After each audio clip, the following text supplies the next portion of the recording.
Bonjour à toutes et à tous, merci de nous suivre et bienvenue sur Boost Us Network. Bâtir une organisation collaborative, c'est le sujet de notre série de séquences. La fois précédente, nous avions abordé les outils pour aller vers plus de collaboration.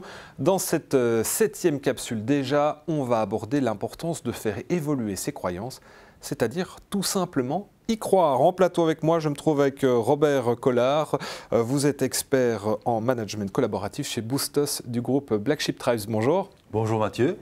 Vous êtes diplômé de l'UCL, de l'ICHEC et de l'université finlandaise de Jyväskylä en sciences humaines. Vous avez une très longue expérience professionnelle, SNCF, RATP, SPW, Natagora, Groupe Ariane, Groupe Philips ou encore HOC Paris.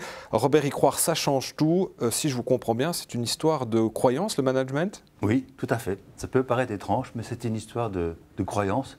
Et là, je reviens aux travaux de MacGregor sur la théorie X et la théorie Y.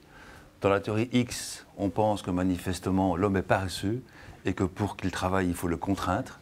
Dans la théorie Y, on pense qu'en fait l'homme, si on installe un environnement accueillant, il a envie de s'épanouir, de travailler. Évidemment, le management collaboratif s'inspire de la théorie Y. La première difficulté, j'imagine, lorsqu'on veut aller vers plus de collaboration en entreprise, c'est en fait de faire évoluer les anciennes croyances. Tout à fait. Et pour faire évoluer les anciennes croyances, il faut oser expérimenter, faire des choses.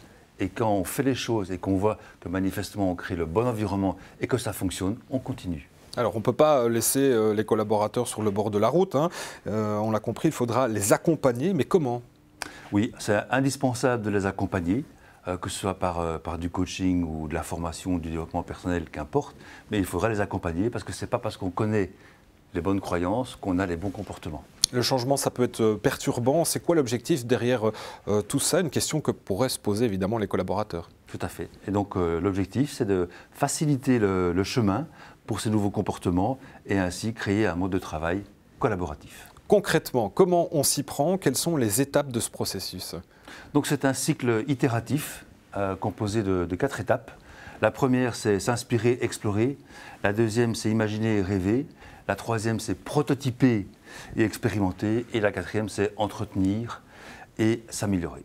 Oui, c'est beau tout ça, mais ce n'est pas un peu utopiste? Quels sont les freins et comment est-ce qu'on peut les contourner? En fait, il y a des freins. Il y a des freins. Ce sont nos croyances limitantes. Et donc, en cours de route, il faudra les identifier pour pouvoir les traiter. Absolument. Avant de conclure, dernière question. Pourquoi y croire, ça change tout en fait? En fait, y croire, ça change tout. Parce que si on ne croit pas, ça ne peut pas marcher. C'est comme un amour, il faut y croire.